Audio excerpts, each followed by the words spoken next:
En los sentimientos de la nación se lee que como la buena ley es superior a todo hombre, las que dicte nuestro Congreso deben ser tales que obliguen a constancia y patriotismo, moderen la opulencia y la indigencia, y de tal suerte se aumente el jornal del pobre, que mejore sus costumbres, aleje la ignorancia, la rapiña y el hurto. A más de 200 años de este histórico documento, las palabras del generalísimo José María Morelos y Pavón tienen una pasmosa vigencia.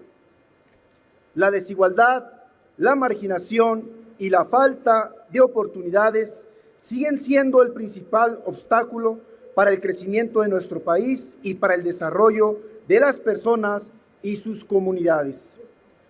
La agudización de la pobreza hoy coloca a más de 53 millones de mexicanas y mexicanos viviendo en un estado de escasez y vulnerabilidad, de las cuales más de 2 millones se sumaron al mundo de la pobreza tan solo en los primeros 2 años de la presente administración. La desigualdad y la inequidad vulneran los derechos más elementales de las personas e impiden que puedan ejercer plenamente su ciudadanía y sus libertades. En medio de esta espiral de desigualdad e inequidad, la política social, que ha sido la misma durante casi 30 años, ha sido insuficiente e insatisfactoria, ha generado resultados confusos e incluso retroceso, y al lado de ella, la política de salarios mínimos se ha presentado como una gran farsa con la que se ha dejado en la indefensión a millones de mexicanas y de mexicanos, a quienes se ha dicho que deben resignarse a vivir con menos de 200 pesos al día. Tenemos que ser conscientes que el salario mínimo, y no solo uno, sino hasta 2 salarios mínimos, son insuficientes e indignos para cubrir las necesidades básicas de una familia, que incluso 2 salarios mínimos no alcanzan para atender las exigencias más elementales de una familia mexicana, y que según datos del INEGI, el 64% de los mexicanos son los que perciben ingresos de 2 o más salarios mínimos. Y todo esto sin mencionar que el salario mínimo en México ha perdido hasta 3/4 partes de su valor real durante los últimos 30 años. Esto según revela estudios de Oxfam y del Instituto de Estudios para la Transición Democrática.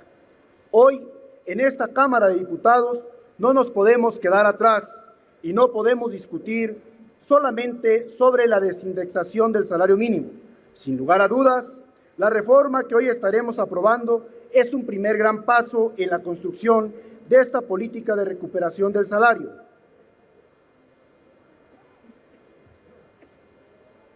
El primer paso necesario y lógico es el de desvincular el salario mínimo de cualquier tipo de cuota o medida de referencia. A partir de ahora se creará una medida actualizada con la finalidad de calcular el monto en el que se referenciarán dichas cuotas, tomando en cuenta la inflación y sin ninguna vinculación con el valor del salario mínimo. Movimiento Ciudadano votará a favor de este dictamen porque coincidimos en que este es un primer gran paso que debe dar el Estado mexicano para recuperar el salario mínimo, pero este voto viene acompañado de un llamado de atención para voltear a ver las grandes responsabilidades que aún tenemos para materializar esta transformación y avanzar hacia una política de Estado de combate a la desigualdad. En el fondo de esta política de recuperación del salario, tenemos que ser conscientes de que esta transformación requiere de un gran esfuerzo institucional, de un proceso de negociación y diálogo con los distintos sectores de la economía y, sobre todo, de un profundo compromiso de parte de quienes toman decisiones en materia de política económica. Para la construcción de una política nacional de recuperación del salario y de combate a la desigualdad, nos faltará una reforma laboral que equilibre el poder de negociación de los trabajadores y acabe con las representaciones sindicales ficticias. Nos faltará vincular el salario a la productividad y a las capacidades del sector trabajador, con un profundo sentido de responsabilidad social. Nos faltará avanzar en la capacidad de presupuestar con equidad, es decir, en la capacidad de utilizar los recursos públicos con una perspectiva redistributiva para generar un piso mínimo de derechos, al menos en salud, educación, servicios básicos y seguridad social. La política de Estado que necesitamos construir requiere forzosamente de recuperar el valor del salario para hacer que éste deje de ser un salario mínimo y se convierta en un salario digno, pero también requiere de un conjunto de acciones institucionales encaminadas a abatir la desigualdad y la pobreza, a generar derechos de ciudadanía y desarrollar el potencial de la gente y nuestras comunidades. En Movimiento Ciudadano esperamos que esta reforma no derive en una simulación o en otra promesa incumplida del Estado. Esperamos que sea un primer paso firme en la construcción de una política basada en la equidad y en la defensa de la dignidad de las personas,